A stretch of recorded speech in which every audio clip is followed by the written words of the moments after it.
Hi guys, jirra jirtu Oromoo Qooqalee bakka jirtanitti nagaan Rabbi isin biraa jiraatu isiniin jedha. Sabboontuu irratti biraankii godha. Sabboontuu biraankii godha. Gizee hunda sabboontuun bilbila narraan kaastu amma garuu hin rafne irratti biraankii godha.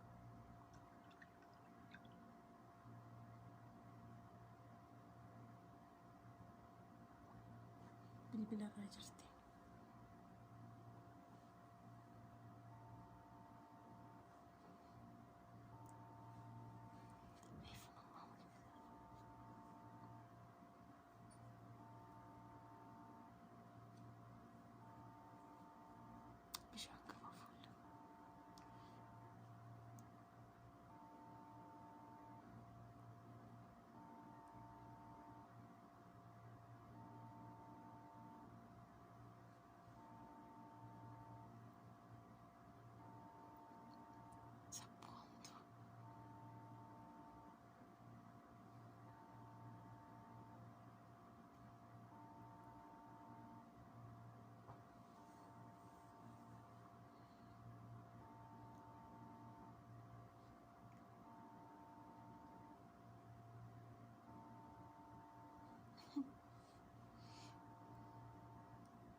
Amma reefu sa'aatii 12 manatti hin rafne.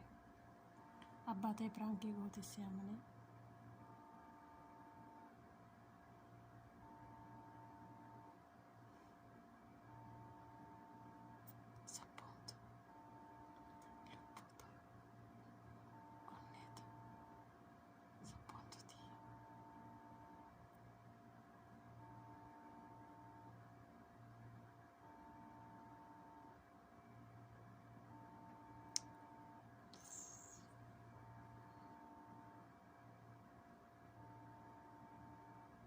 Sabboontuu lakkii garaasii nyaatti.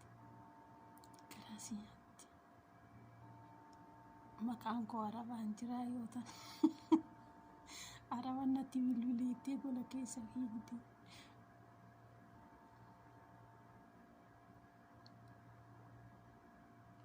Sabboontuu assalaamu alaikum warahmatullahi wabarakaatu. Ana Najaati narraa kaasee daruurii dhimmoo itti fassi barbaada.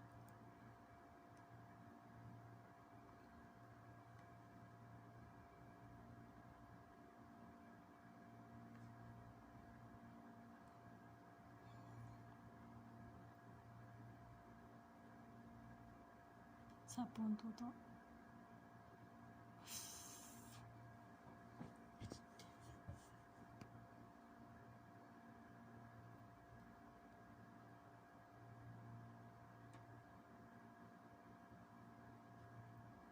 ani yeroo hunda odoon ishee bilbiluuf viidiyoo waraabadhaa wallaalaa ta'e akkasii bilbila rahuumaa naa kennaa dhukkeen irraa kaasa. Wanta akka rahuumaa na gubeen jiru ol baatee jetti argaa rahuumaa. Qotteessi cabsaammaa booda sabboontutti dubbannaan rahuuma. Sabboontuun haadha keenya hunda beekte kabajamtuu jaalatamtuu hunda dandeessu akkasi. Atammaa afaan maalitiin ol baatee sabboontutti dubbatta saarfattu xiqqa shamarree otoon si bira jiraadhe silaa dhagaadhaan mataa si cabsee beeke. Alhamdulillah. Sabboontuun jedhu narraa kaasatti lubbuutiyya na gubdee beektanii amma yaadadhe silaatii viidiyoon hojjedha hidheetananiyyuu xaasantu rahuumaaf kabaju waa hundaafuu jechuudha beekte. Of kabaji dinnaan miila sii dhufna. Mataan nyaatte rahuumadha. Warri keessan ishii beektanitti himaa. nurraa dhorkaa.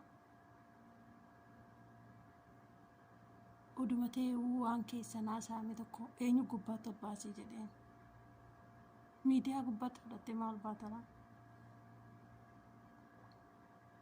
Hin saalfattu xiqqashuma ishee jechuudha. Maqaa ilmoo namaa nyaate. Sabboontummaa loo jettee eenyu jettee maalee gooteen dhimma qabda. Yoo dhimma qabaatte keessan haasa'e. Namni dhimma jechuun obbolaa ta'ee hiriyaa ta'ee onneen haadha ofteerti sabboontu.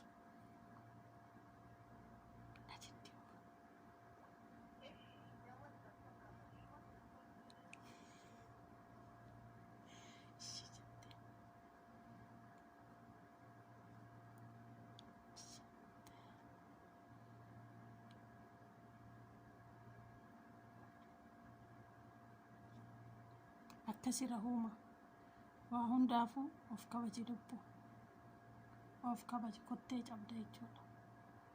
Dubbiin akkanaa hin jirtu. Otoo nana hin jiru eenyu sabboontuu hin tokko. Sabboontuu jechuun qarootii gurraattii ta'u. Tola mataa dhakaa guutee hin saalfattu xiqqoo ishee jechuudha. Ol baatee akka feetetti haasofte. Ammaa booda maquma sabboontuu dhayiitii wallaalla. Astaghfirullah. Yoo miilaa cabuu barbaadde malee.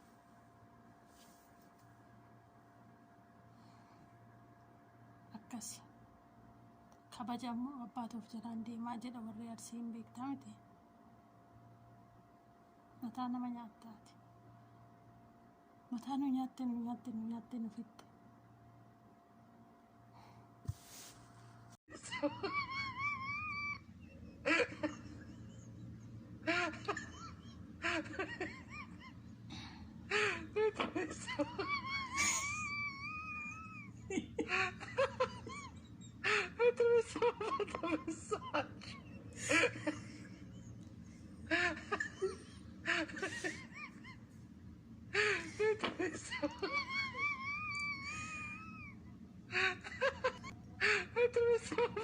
Massage.